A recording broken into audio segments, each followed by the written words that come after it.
Hey guys, this week I'm going to cover the ideal figure proportions,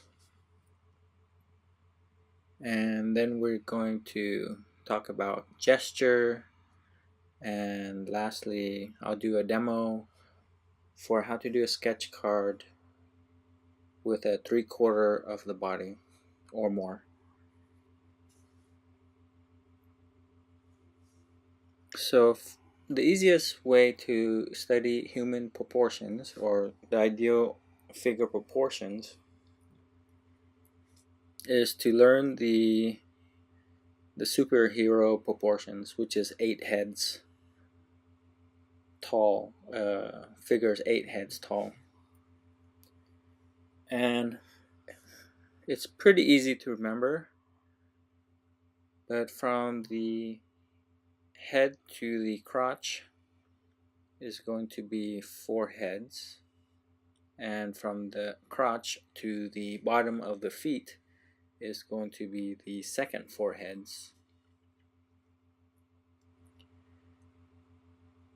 The shoulders are going to be 2 1/3 head wide. That's using the height of the head, by the way. If you were looking at the width of the head, it's about 3 heads width wide. And last week we covered the Loomis proportions of the head, where remember where you divide the main 3 divisions of the head from the hairline to the brow line, and the brow line to the nose line, and the nose line to the chin line. Well, that increment is the same increment between the chin and the pivot of the neck. And I treat the shape of the neck like a clothes hanger.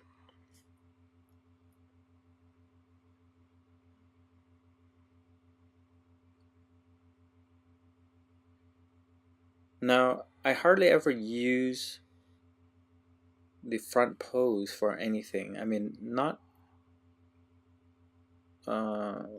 nobody naturally stands like this, but this is just a diagram to study the proportions in the most basic way.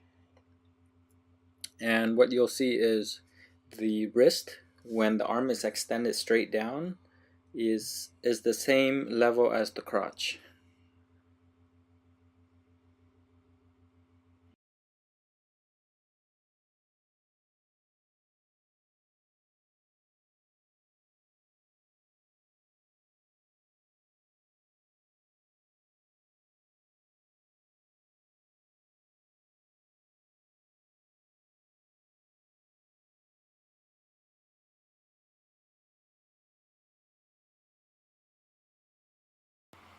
And the easiest way to simplify the leg is to make the inside line of the leg a straight line, and the outside will be more complex.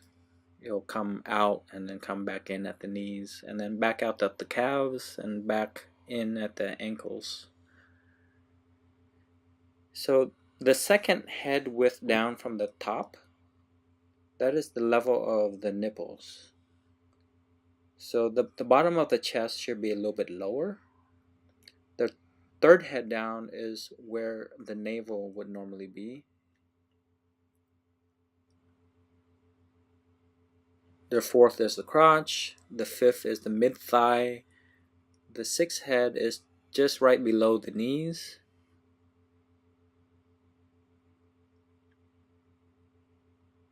So here's the measurements for half of the body, 4 heads. The crotch is in the middle, and the second 4 heads is from the crotch to the ground. Now the arm from shoulder to elbow is the same length as from the elbow to the wrist.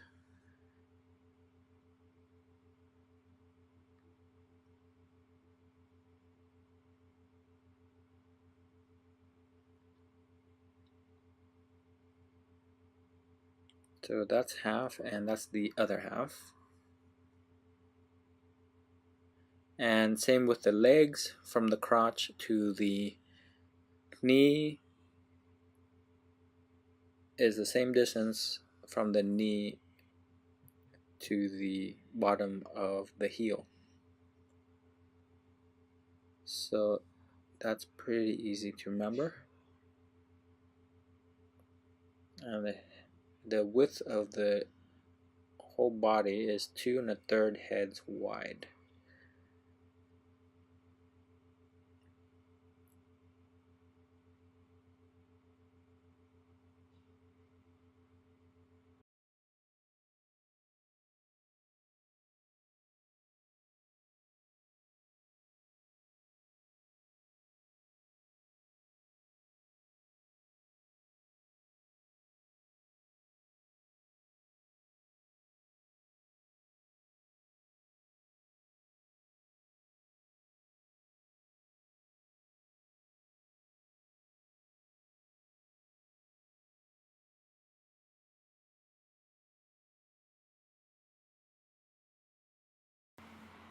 So the guy I'm drawing is super stiff, but for sake of measurements, I'm just going to draw him this way.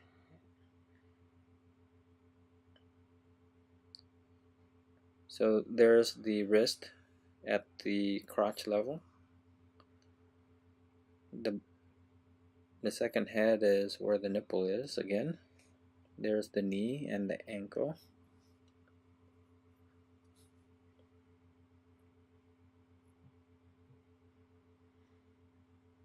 And the back is very similar to the front.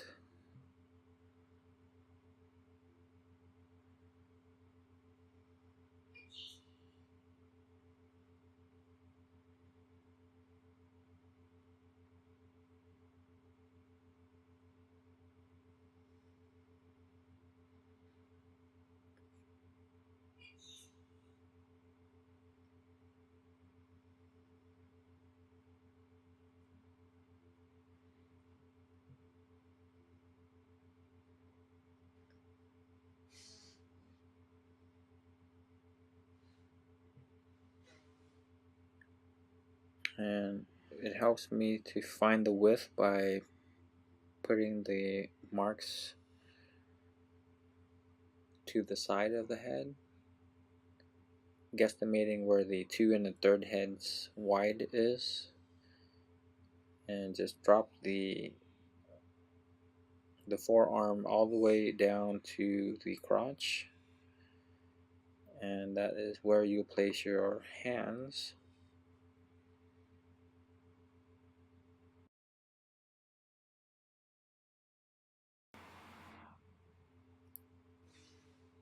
The waist starts at the top of the third head down, or I'm sorry, the waist starts at the third head down.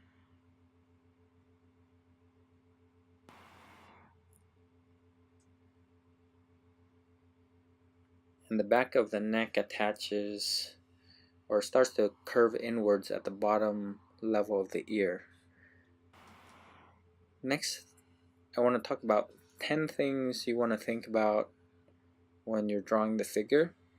I'm going to go through these pretty quick, but it's something to think about. So, straights versus curves. When you're drawing these quickly, it's easier to draw the inside of the arm and the leg as straight lines and make the outside curve. And if you use straight lines to approximate the curve, you would still use the more complex side to be the outside of the limb. Next, I want to go over angles.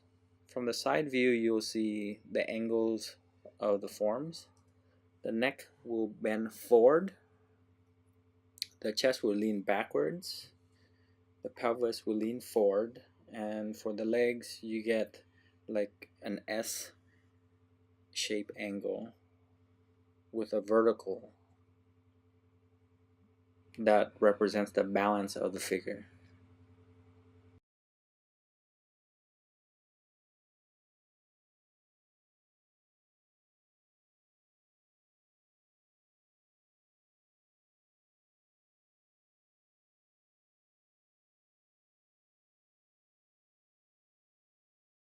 Building blocks are basically the idea of using boxes and cylinders to construct the figure. So from the front, looking at the figure straight on, you wouldn't see the top of the box, but you would see a flat shape. The leg would be a cylinder, the arms would be cylinders,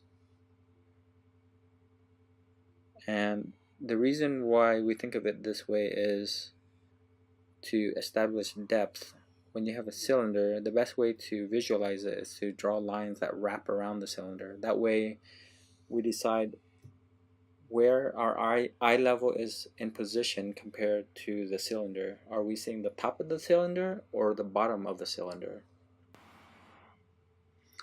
Tapering is the next idea, and tapering is basically the parts that are closer to the body are wider. So the deltoid will taper towards the elbow, the forearm will be bigger at the top, and it will taper towards the wrist. Same with the legs. The thighs will be thicker on the top where it attaches to the pelvis. It will taper to the knee, and the bottom part of the leg will be the same. It's more bigger on the top part, and it will taper downwards towards the ankles. And you can see this from the side view also.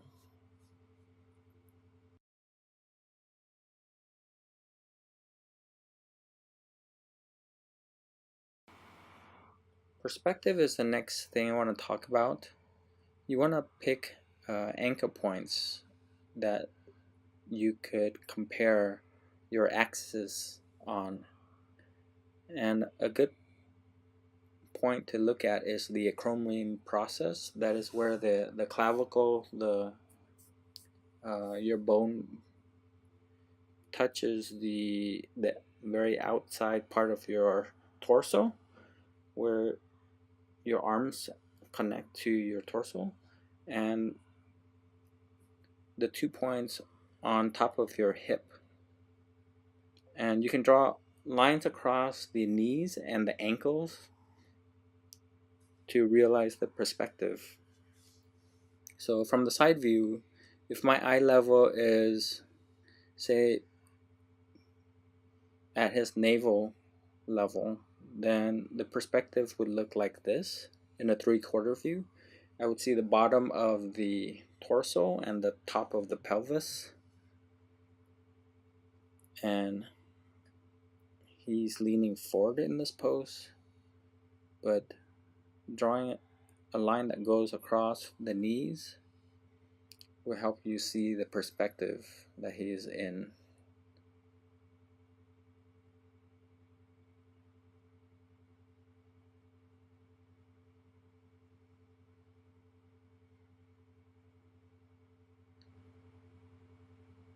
And you'll see that I use the straights and curves idea also on the side view.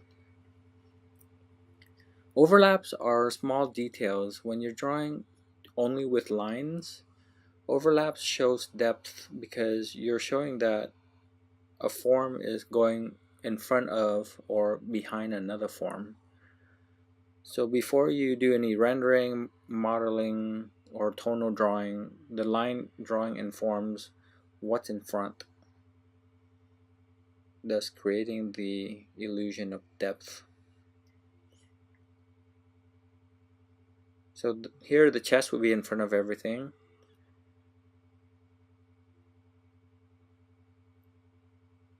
And it's hard to see, but it's little details like this where you'll learn what's in front and what's behind. This will be more clear once you start looking at a model or reference.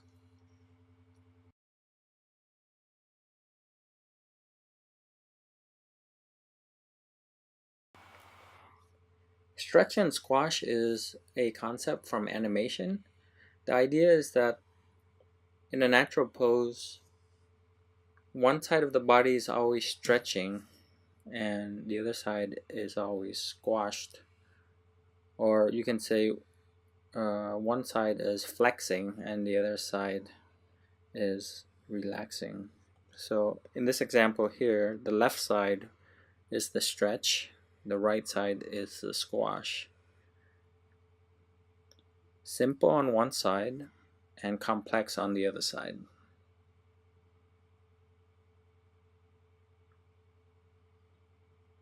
They also like to use the folding pillowcase example a lot for animation. So for an arm, for a person standing straight up, their biceps are usually relaxed. But on the opposite side, the tricep is the muscle that is flexing when the arm is hanging straight down. Now that changes when the arm bends. When the arm bends, the bicep will then be flexed on top and the bottom will be relaxed or stretched. The tricep basically.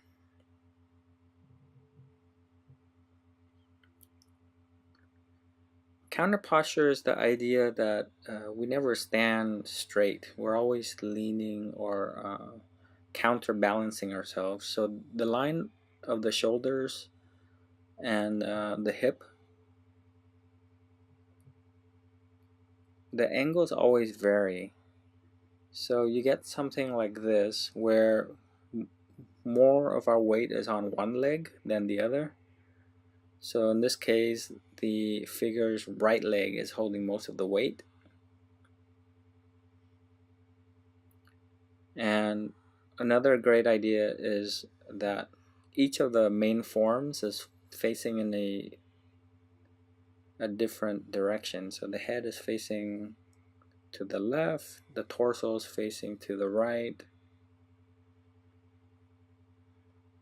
and you'll get the same idea with the arms. One arm is bent and flexed, the other one is relaxed. This happens in motion also when we walk. When our left hand goes forward, it's usually our right leg forward.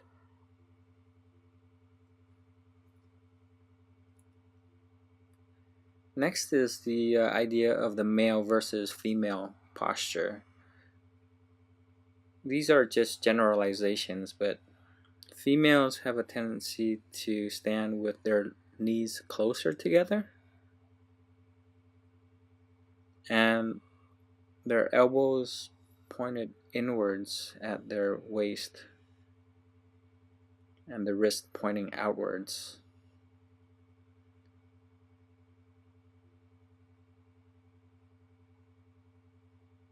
That's not to say that you can't draw a guy like this, but if you draw a guy like this, then know that you're making him look more feminine.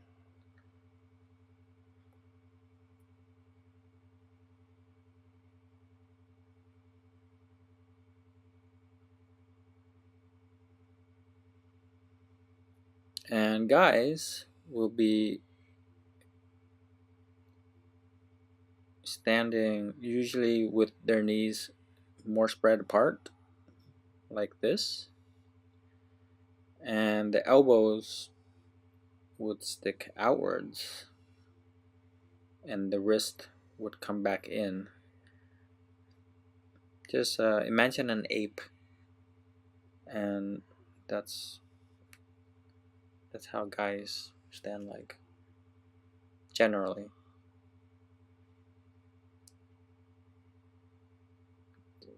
Put them side by side so you can see.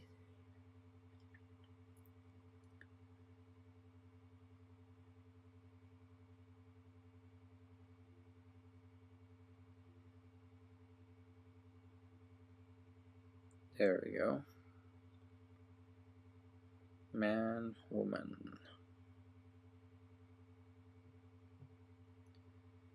So if we have a character who is 8 heads tall, when they're younger, they're not going to be 8 heads tall. They're going to be having a huge head and a small body. So for a toddler, you probably have something like this. What happens with kids is they have bigger foreheads, bigger eyes, but they have smaller noses and smaller ears because the nose and the ears never stop growing.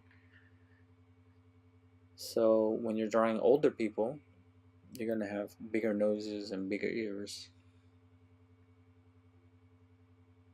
So if you have a person who's 8 heads tall, when they get old, they're going to shrink a little bit actually into a more normal size, normal proportion figure.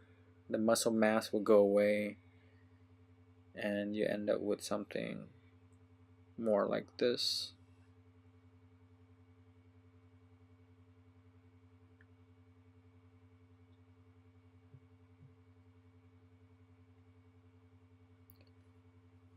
Lastly, I want to talk about plumb lines. Plumb lines is basically using an anchor point and drawing it straight up and across from another reference point, say the top of the head, or and then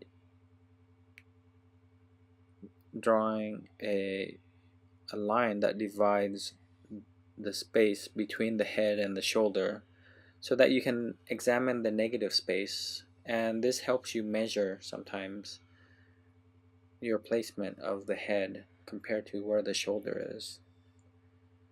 It's harder to demonstrate this in a front pose because the angles are not dramatic.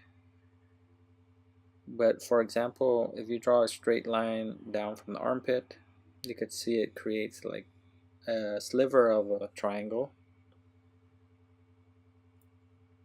We'll look at this a little bit more in the next section, but this is the idea of using plumb lines to measure angles.